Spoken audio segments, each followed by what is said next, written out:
Mapagpalang araw mga kataba. Yan, wala tayong balak magluto pero dahil may nagbigay sa amin ng biyaya. Yan. Itong manok tsaka yung pansit, blessing yan mga kataba para dun sa magkasunod kasi yung birthday ng dalawa kong anak.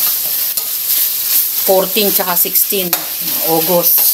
So yan, niluto ko na siya para naman ang ating mga Junakis ay simpleng pasasalamat. Alam niyo naman, hindi nawawala ang pansit. O, ito hindi ko na ipinakita. Yan, no? Chicken, bigay kasi to. Yan, nilagyan ko lang siya ng breading mix, yung instant lang. At hinaluan ko lang ng paminta. At kasama ng konting asin. O, ganun din naman dito. Nagdagdag ako dito ng cornstarch. Yan, pork naman to mga kataba. Diba, mga simpleng pansit naman natin. Yan lang yung available na gulay. Repolyo, carrots, at yung beans, pinili ko lang kasi meron na tayong, alam niyo na, no good na yung iba. Kasi sobrang taas ng gulay. Tapos dito naman, meron tayong nakasalang na, nagsalang naman ako ng pudding. Diba mga kataba? Wala kaming cake. Kaya, si Mama Taba naman, gumawa ng pudding. Egg lang naman to. Sa susunod na mga araw, ipapakita ko rin ng ingredients niyan. Egg lang yan, evap milk, konting sugar, vanilla. Tapos, hinaluan ko yan ng coffee kasi meron akong nakita mga kataba na naglagay ng coffee. I-try natin. Naglagay lang ako ng isang kutsara. Parang lalabas doon, medyo mapait na, matamis mga kataba. So, sabi ko nga, parang ano yan, parang coffee jelly to kasi meron na siyang halong coffee. Pero mix nga, ang ano nito, pudding. Yan mga kataba. Dahil walang handa, yung dalawang boys, meron naman nagbigay ng pansit. Niluto naman ni Mama Taba. Sahog lang ang nilagay ko dyan, mga kataba. Meron pa kami natirang konting pork at atay. Pangsisig yan, mga kataba. At igado.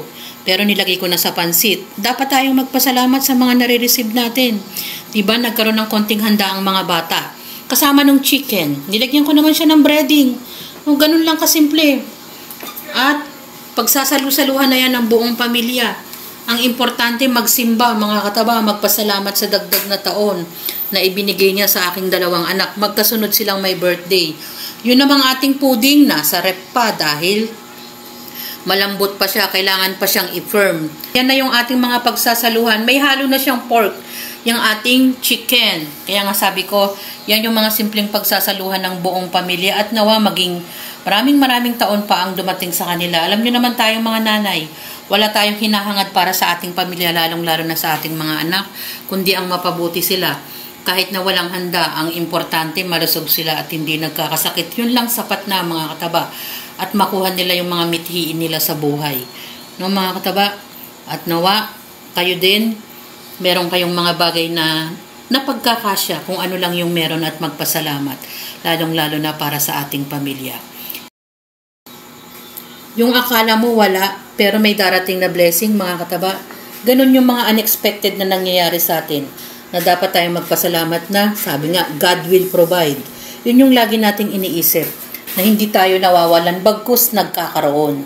Ng mga simpleng biyayang ating natatanggap, na lagi nating ipagpasalamat. Maraming salamat sa blessing na ibinigay na naman para magkaroon ng handa ang dalawang bata.